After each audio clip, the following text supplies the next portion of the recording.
The Delaware Attorney General's office today took action that they say will deliver a big blow against drug dealing in one neighborhood in Sussex County. One home, which the office says has been a hotspot for drug dealing, has been shut down through a program called the Criminal Nuisance Abatement Law.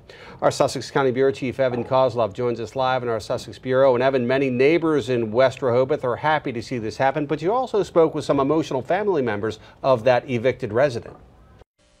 That resident lived at 136 Norwood Street, and now the windows are all boarded up. In the aftermath, many neighbors are hoping that this can close the door on drug dealing that police say has dominated the neighborhood.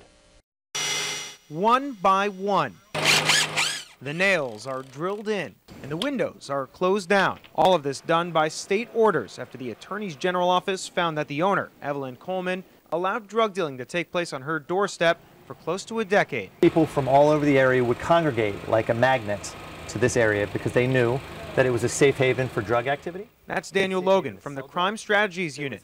After a court battle with Coleman, the state got the go-ahead on shutting the property down. When it gets so bad that every other neighbor in the immediate vicinity suffers because of the actions of one property, then action has to be taken to shut that property down. I don't know where she would go.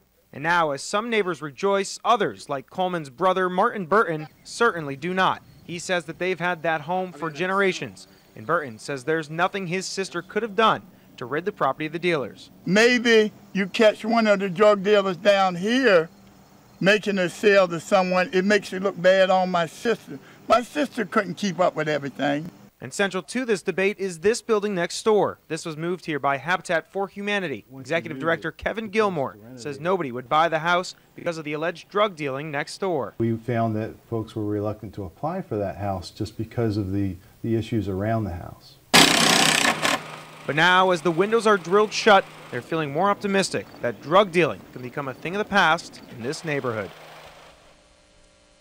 Now, the state also mandates that the owner needs to stay 2 miles away from the home. As for the future of the residents, that's still unclear, although any future sales will need to be approved through state litigation. From the Sussex County Bureau, this is Evan Koslof for WBOC News. Back to you guys.